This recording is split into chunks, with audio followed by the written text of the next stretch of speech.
Chapter 21. The Sanctuary. The tabernacle was made according to the commandment of God. The Lord raised up men and qualified them with more than natural abilities to perform the most ingenious work. Neither Moses nor those workmen were left to plan the form and workmanship of the building.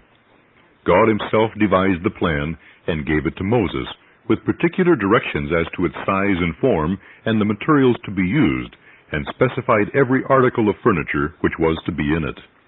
He presented before Moses a miniature model of the heavenly sanctuary, and commanded him to make all things according to the pattern shown him in the mount. Moses wrote all the directions in a book, and read them to the most influential of the people. Then the Lord required the people to bring a freewill offering to make him a sanctuary, that he might dwell among them. And all the congregation of the children of Israel departed from the presence of Moses. And they came, everyone whose heart stirred him up, and everyone whom his spirit made willing, and they brought the Lord's offering to the work of the tabernacle of the congregation, and for all his service, and for the holy garments. And they came, both men and women, as many as were willing-hearted, and brought bracelets and earrings and rings and tablets, all jewels of gold. And every man that offered an offering of gold unto the Lord. Great and expensive preparations were necessary. Precious and costly materials must be collected. But the Lord accepted only the freewill offerings. Devotion to the work of God and sacrifice from the heart were first required in preparing a place for God. And while the building of the sanctuary was going on, and the people were bringing their offerings unto Moses, and he was presenting them to the workmen, all the wise men who wrought in the work examined the gifts, and decided that the people had brought enough, and even more than they could use. And Moses proclaimed throughout the camp, saying, Let neither man nor woman make any more work of the offering of the sanctuary. So the people were restrained from bringing. The repeated murmurings of the Israelites, and the visitations of God's wrath because of their transgressions, are recorded in sacred history for the benefit of God's people who should afterward live upon the earth, but more especially to prove a warning to those who should live near the close of time. Also, their acts of devotion, their energy and liberality in bringing their free will offerings to Moses are recorded for the benefit of the people of God. Their example in preparing material for the tabernacle so cheerfully is an example for all who truly love the worship of God. Those who prize the blessing of God's sacred presence when preparing a building that he may meet with them should manifest greater interest and zeal in the sacred work in proportion as they value their heavenly blessings higher than their earthly comforts. They should realize that they are preparing a house for God.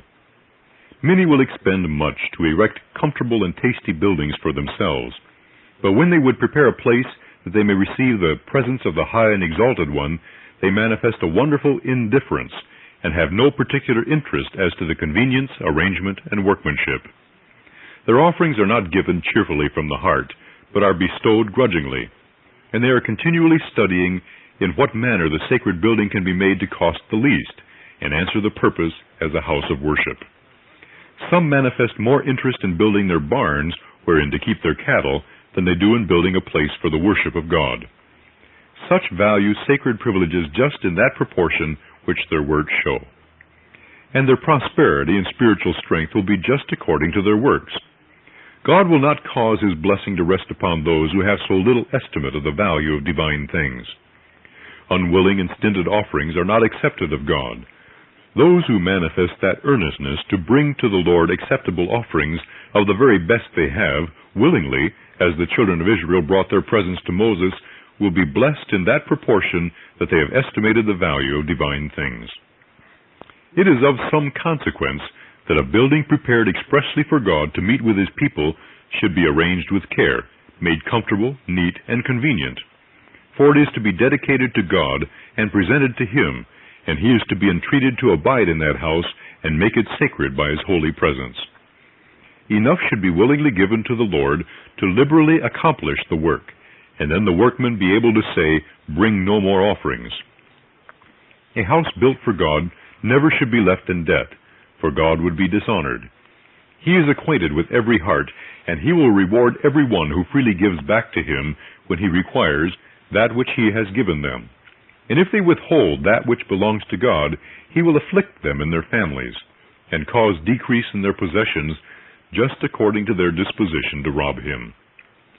After the building of the tabernacle was completed, Moses examined all the work, and compared it with the pattern and directions he had received of God, and he saw that every part of it agreed with the pattern, and he blessed the people. God gave a pattern of the ark to Moses, with special directions how to make it. The ark was made to contain the tables of stone, on which God engraved with his own finger the 10 Commandments. It was in form like a chest, and was overlaid and inlaid with pure gold. It was ornamented with crowns of gold around about the top. The cover of the sacred chest was the mercy seat made of solid gold. On each end of the mercy seat was fixed a cherub of pure solid gold.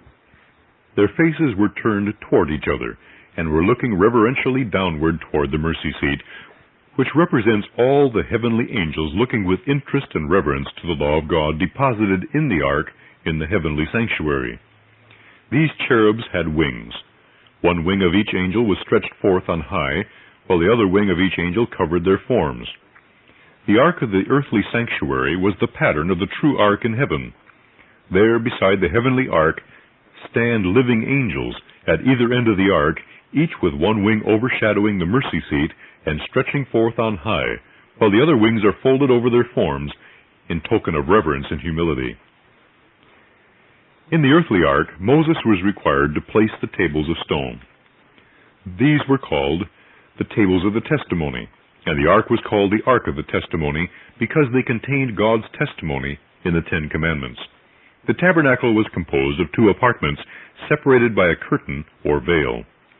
All the furniture of the tabernacle was made of solid gold or plated with gold. The curtains of the tabernacle were of a variety of colors, most beautifully arranged, and in these curtains were wrought with threads of gold and silver cherubims, which were to represent the angelic host, who are connected with the work of the heavenly sanctuary and who are ministering angels to the saints upon the earth. Within the second veil was placed the ark of the testimony, and the beautiful and rich curtain was drawn before the sacred ark. This curtain did not reach to the top of the building. The glory of God, which was above the mercy seat, could be seen from both apartments, but in a much less degree from the first apartment. Directly before the ark, but separated by the curtain, was the golden altar of incense. The fire upon this altar was kindled by the Lord himself, and was sacredly cherished by feeding it with holy incense, which filled the sanctuary with its fragrant cloud day and night. Its fragrance extended for miles around the tabernacle. When the priest offered the incense before the Lord, he looked to the mercy seat. Although he could not see it, he knew it was there, and as the incense arose like a cloud, the glory of the Lord descended upon the mercy seat and filled the most holy place, and was visible in the holy place. And the glory often so filled both apartments that the priest was unable to officiate and was obliged to stand at the door of the tabernacle. The priest in the holy place, directing his prayer by faith to the mercy seat which he could not see, represents the people of God directing their prayers to Christ before the mercy seat in the heavenly sanctuary. They cannot behold their mediator with the natural eye, but with the eye of faith they see Christ before the mercy seat and direct their prayers to him, and with assurance claim the benefits of his mediation. These sacred apartments had no windows to admit light. The candlestick was made of purest gold, and was kept burning night and day, and gave light to both apartments. The light of the lamps upon the candlestick reflected upon the boards plated with gold at the sides of the building, and upon the sacred furniture, and upon the curtains of beautiful colors, with cherubims wrought with threads of gold and silver, which appearance was glorious beyond description. No language can describe the beauty and loveliness and sacred glory which these apartments presented. The gold in the sanctuary reflected the colors of the curtains, which appeared like the different colors of the rainbow. Only once a year could the high priest enter into the most holy place after the most careful and solemn preparation. No mortal eye but that of the high priest could look upon the sacred grandeur of that apartment, because it was the special dwelling place of God's visible glory. The high priest always entered it with trembling, while the people waited his return with solemn silence. Their earnest desires were to God for his blessing. Before the mercy seat, God conversed with the high priest. If he remained an unusual time in the Most Holy, the people were often terrified, fearing that because of their sins or some sin of the priest, the glory of the Lord had slain him. But when the sound of the tinkling of the bells upon his garment was heard, they were greatly relieved. He then came forth and blessed the people. After the work of the tabernacle was finished, a cloud covered the tent of the congregation, and the glory of the Lord filled the tabernacle. And Moses was not able to enter into the tent of the congregation, because the cloud abode thereon.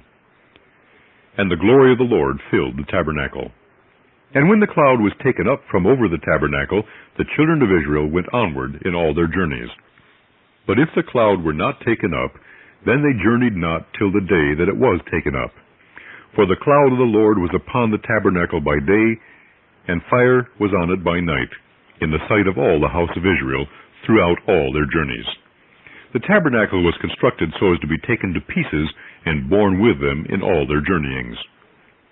The Lord directed the Israelites in all their travels through the wilderness. When it was for the good of the people and the glory of God that they should pitch their tents in a certain place, and there abide, God signified his will to them by the pillar of the cloud resting low directly over the tabernacle. And there it remained until God would have them journey again. Then the cloud of glory was lifted up high above the tabernacle, and then they journeyed again. In all their journeyings they observed perfect order.